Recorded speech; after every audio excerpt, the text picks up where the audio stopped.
Why cousins? Why enemies? The descent of spirit into matter is explained allegorically with great care in the Mahabharata. Here we bypass much of the elaborate symbolism of that descent, since it predates the story of the Bhagavad Gita. Instead, we shall begin at the point where we ourselves, as human beings, enter upon the scene. For this great scripture is a work not of history but of human spiritual development. Man's actual need, as explained in the Bhagavad Gita, is not to understand how he got into delusion, but rather to understand how he can get out of delusion. Dhritarashtra, the father of the Kauravas or Kurus, had Ambika, negative doubt for his mother. He is born blind as one is spiritually when his understanding comes to him only through the senses. Pandu, the father of the five Pandavas, is born of Ambalika, co-wife with Ambika, who represents the positive discriminating faculty. This, the two wives of Vichitrabirya, the divine ego or sense of divine individuality, are the balancing opposites to one another. Negative doubt pitted against the positive faculty of discrimination. Dhritarashtra, the blind man, through his first wife Gandhari, symbolizing the power of desire, begets Duryodhana and his 99 brothers. Dhritarashtra's second wife Vaishya symbolizes attachment that are formed in the consequence of desire. This gives birth to Yuyutsu, who represents the eagerness to do active battle in order to protect one's selfish desire. Duryodhana, the first son of Gandhari, represents ego-inspired desires. Paramhansa Yogananda in his Gita commentaries call him King Material Desires. All the sense tendencies are subordinate to the ego's supreme desire to feed its own importance.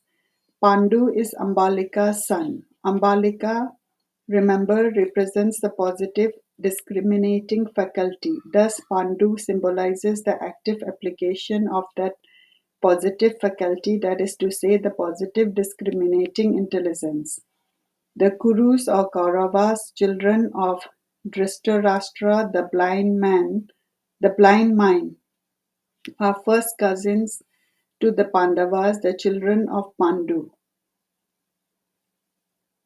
Theirs is a cousinly relationship, for they are offspring of the same human consciousness. They are also enemies, however, for their interests are in diametric opposition to one another's. The field of battle is, as I said, the spine. Here the war rages between the downward moving tendencies on one hand, which takes one's consciousness outward into the world of the senses, and those tendencies on the other hand, which lifts man's consciousness towards his true source in spirit. That these two forces flow in opposite direction in the spine can be observed in many common realities of life.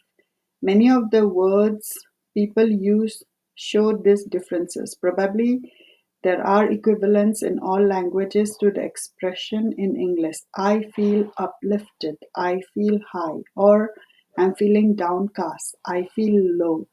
In Italian, to take one example, these expressions translate as "mi sento su", I feel up or high, and "mi sento qui", I feel down. These words owe their existence to simple facts of human nature. When the energy and consciousness rises in the spine, one feels happy. When the energy and consciousness move downward, one feels depressed and unhappy. When one's feelings impel him to indulge in material desires, his energy flows downward in the spine and then outward from it into and through the senses. Spiritual inspiration uplifts both energy and consciousness in the spine, directing them towards the spiritual eye. In either case, the energy is the same and the influences the self-same consciousness. Negative characteristics such as hatred, jealousy, anger, and lust form part of the same family of consciousness as those qualities which, being positive, lift the awareness heavenward. Such positive characteristics or qualities include love, kindness, forgiveness, compassion, and self control. Most people have a mixture of positive and negative qualities. They identify in their egos with both groups. The Bhagavad Gita presents a fascinating picture of human nature. It shows that every individual is a nation unto himself, his population consisting of all his qualities, both good and bad.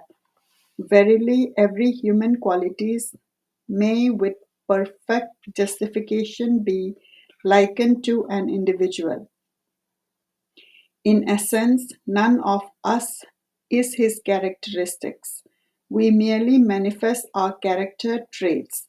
As Paramhansa Yogananda wrote in Autobiography of a Yogi, thoughts are universally and not individually rooted. Different characteristics develop in us according to the way we act and react repeatedly in this world in response to people and circumstances. No one in his true nature is essentially angry or jealous or lustful. He allows this quality to develop in himself by identifying his ego with things that happen to him in his life. If his ego feels threatened and he considers that he must meet that threat with aggressive courage, he may gradually develop both those qualities, aggressiveness and courage. If, on the other hand, he considers himself unable to meet the threat successfully, he may gradually develop a fearful outlook or become jealous or acquire a resentful attitude. Over time, the innumerable experiences he encounters in life and the way he encounters them may develop in him innumerable complexes. In other words, certain aspects of his nature may insist on the attack, while other aspects plead tortoise like for a self protective withdrawal. Still others may mutter helplessly in the background about the slings and arrows of outrageous fortune, while still others spread a whispering campaign of malicious gossip to get the world to side with them, while other whole group of mental citizens may stand, figuratively speaking, on soap boxes pleading for tolerance, forbearance, amused acceptance, or calm non-attachment. Circumstances, Parahamsa Yogananda commented, are always neutral. They appear positive or negative according to the corresponding reaction of the heart. The possible reaction to virtually every circumstances are legion in number. Every reaction may and does for most people seem passing and not binding on one's self and on one's nature. People, to give an example, may say something unkind about someone, then chuckle lightly as if to imply, see, my unkind words haven't affected me personally. Action, however, never takes place in a vacuum. Every act, every thought has its specific consequences. There is another aspect to human nature which forces passing thoughts to become embedded as firm characteristics. It is the power of habit. Thus, in the Mahabharata and in that relatively brief excerpts from it called the Bhagavad Gita, there is the fascinating role played by Drona, who is also known as Dronacharya or Charya meaning teacher. Dronacharya was the guru or teacher of both the Kurus and the Pandavas. His role in the epic was to teach them the martial arts, including the most important skill of his time, archery. The bow in the Mahabharata symbolizes the spine.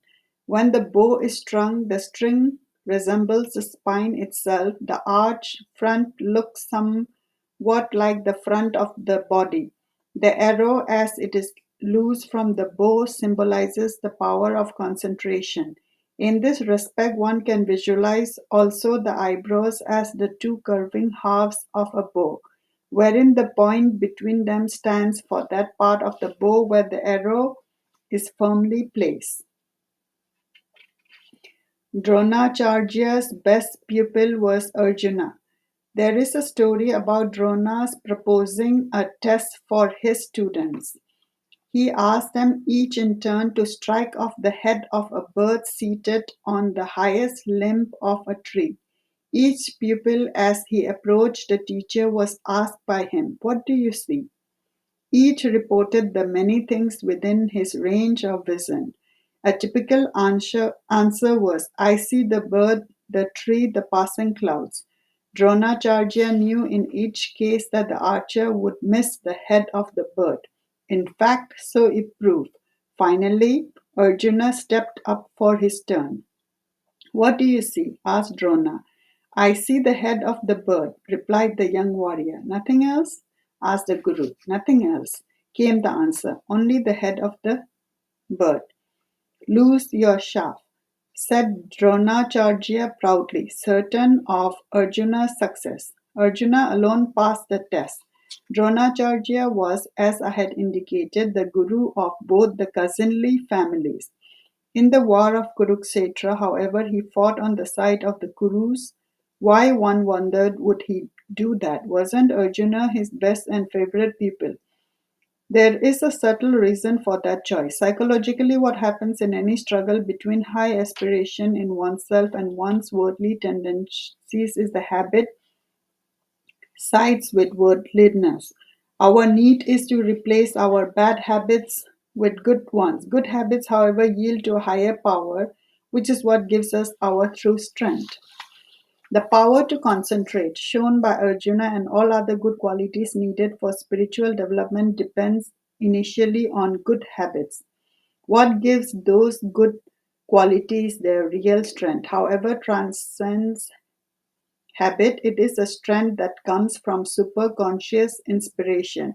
Thus, it isn't so much our good habits that guarantee our spiritual victory as the inflow of divine grace, guidance, and intuition.